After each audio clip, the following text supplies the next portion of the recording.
Hello, Faith Leader, and welcome to Breakime. Today, Psalm 18:5 says this: "The cords of the grave coiled around me. The stairs of death confronted me." Now, once again, David is in a place of persecution. He's nearing death. He feels the agony. He feels the darkness that is surrounding him. His mind has been flooded with the possibilities of death. I mean, I can't understand, but it seems like this awful place. David is in this awful place that it almost senses, when you study it and when you look at it, that his relationships were destroyed, that hate was surrounding him, that hate had overcome, that he was not liked, by even some of those that were really near to him, Saul and Absalom, but some of them think that he had been removed. I mean, that they are not part of his life anymore, but he's got some enemies, and those enemies don't like him. Now, you may be in a very similar situation where you might have some people that simply don't like you, and it could be his faith was so strong. He didn't back down. He didn't play their games. He didn't play the games of the enemies. He continued to praise, even in the midst of this horrible experience. In this psalm, he has these places where he breaks out into praise.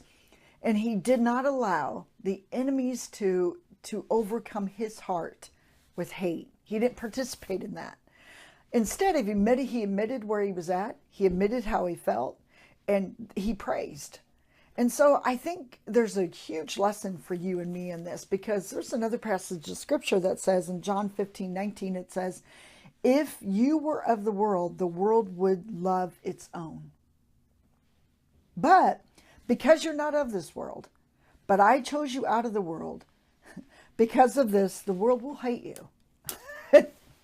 Boy, that doesn't sound real promising, does it? So why are we surprised when we are people that make decisions, we line our life with faith, that people of this world are going to be confused by our standards, and they might persecute us. They might even hate us. Why are we surprised by that? And I think it's because we're Americanized to the place where we want to pray ourselves out of situations instead of saying, "Okay, God, teach me in it. Show me what you're trying to show me. Let me glean from your perspective, Lord, through this suffering, what I'm to learn. More of you.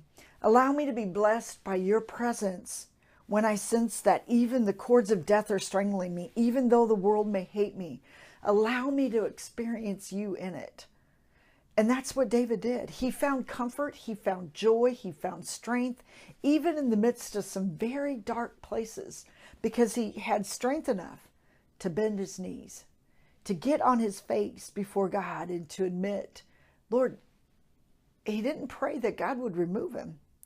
There were parts where he said, "Lord, you take care of my enemies." But he had an amazing way of just surrendering through it. And maybe you're in that place today. Maybe you keep saying, "God, remove me, God, remove me, God, remove me, God, remove me." And God is saying, "I want to show you me in it. I want to show you my strength. I want to show you what I can give you through it." You, my friend, have a blessed day walking through your trials with the Lord.